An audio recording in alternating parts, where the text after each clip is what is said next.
Welcome back. Here we are in the multiple selectors challenge. So this will be a fairly quick one. We're going over something that is pretty much just syntactical here, but we'll at least talk about why it's useful quickly. So let's look at this challenge. And in this one, I'm just going to go through and I'm going to basically do the challenge. But it is quick, it is minimal, and this is just one of many aspects to know about CSS. So we have the H1 and the P tags, there they are, H1, P, and we want them both to have background green and both to have the color red. Great. So let's go ahead and make some styles. We want to open up our style tag. There we go. And let's say P, what do we want? Color red, great. And H1. Color red, okay. There we are. So we've got the color red and we want some background, right? So let's say background green. All right, we've got one test passing and background green. So, hey, tests are passing, that's nice. The thing though is that we repeated ourselves a lot here. You'll see we have color red, background green, and color red, background green. That is not usually the way you want to do it. And you are certainly welcome to repeat yourself all you want. It's more for the sake of if later on down the line you want some styles that are less like Christmas colors and maybe just less aggressive on the eyes, then you can come in one place and you can say this is what's a good darkish color. You know, off the top of my head I'm not sure. We're just gonna go with a darkish, you know, something like that. And here we could call it thistle.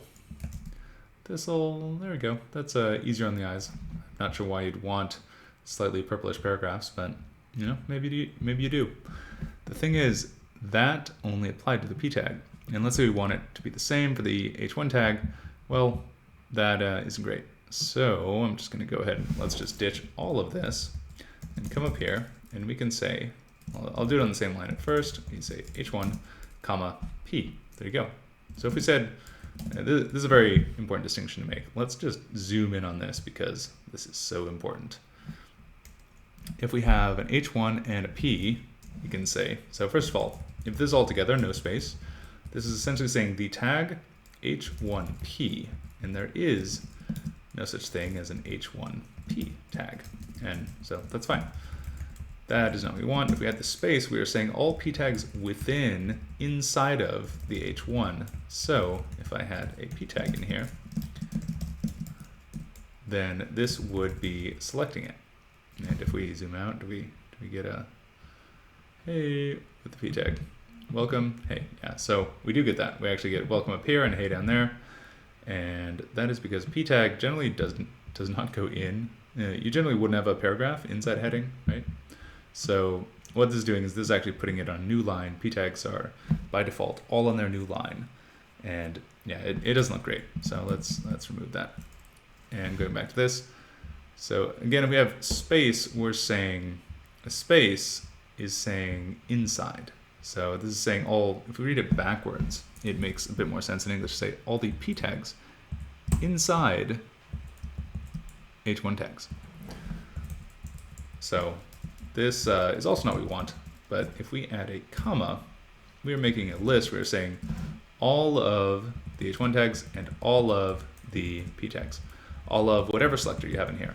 And it doesn't have to be just that. We could also say all of our image tags. You know, we wouldn't, it's a bit silly to apply a color to an image, but let's just go for it. All of our span tags, all of our H2, H3, H4, etc. Invalid syntax there at the end. And that works just fine. You'll notice that with all that in place, we're still getting the styling we want. And that's because you don't need these other tags to be present for the styles to work. The CSS and the HTML are fairly detached in that way. Let's make that. So yeah, there you go. You can also put it on a new line. This is useful if you do have, you know, long styles like this. Actually, some place where you might see this in the wild fairly commonly is if you want to style all of your headings in some way, you might say H1, H2, H3, dot, dot, dot, and just open up and you'd say font size. We want to really stand out on the web. So 200 pixels, there you go. Legibility is not what we're going for here. We are going for standing out. So font size 200, and we've applied the same font size to all these 3 levels of headings. So look at us. We're just breaking the mold all over the place. So there you go. That's the gist of it. You can add a comma. You can style multiple things at the same time. And it works. CSS works.